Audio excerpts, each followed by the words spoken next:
Welcome to Independent Conversations. My name is Todd. Thank you for watching.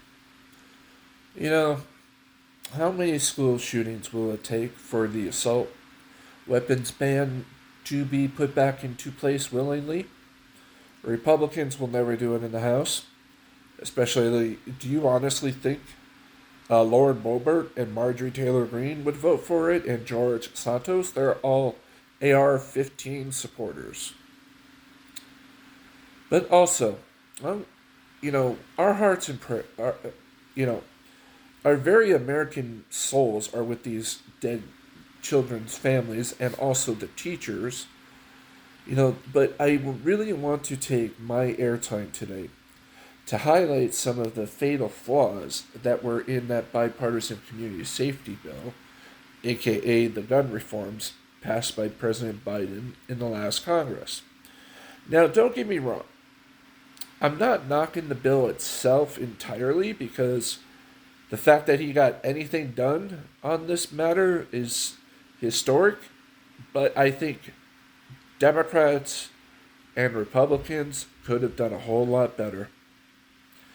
Because Nashville is in a heavily red state, and much like bills like the Affordable Care Act, they're going to invoke states' rights, and they will never implement things like red flag laws or enhanced background checks. They're going to cry Second Amendment till the cows come home.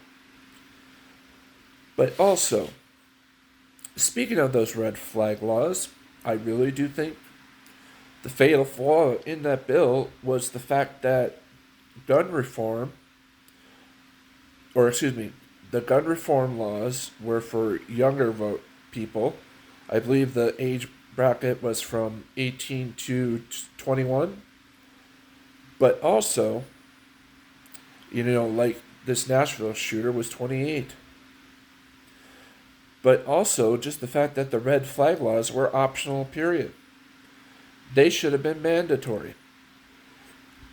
I know it would have taken quite some time, like the Affordable Care Act, for these gun bill or excuse me, these red flag laws to gradually be implemented, but voters are smart like that. Look at what happened with the Affordable Care Act.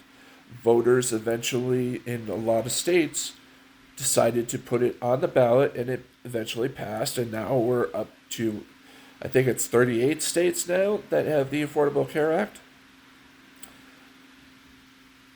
So, also, this is just my personal thoughts on the matter. I think one other thing should have been put into that gun reform bill. I think that instead of optional, this language should have been put in. In your state, if you're not going to opt in for mandatory red flag laws, you will be required to sell gun insurance when your dealers or your individual vendors sell guns, because politicians take money from the insurance industry like bread and butter.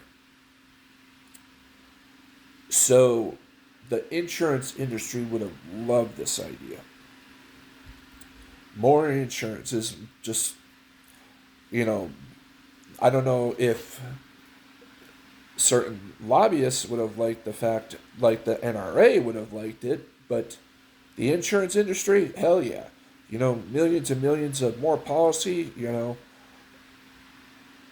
why they didn't choose to do that just as a bare minimum so that the neglect can be covered astounds me. Maybe Biden will get something done further with the GOP House. I doubt it. Because we do know that with the Supreme Court the way it is, his executive actions are limited on this subject.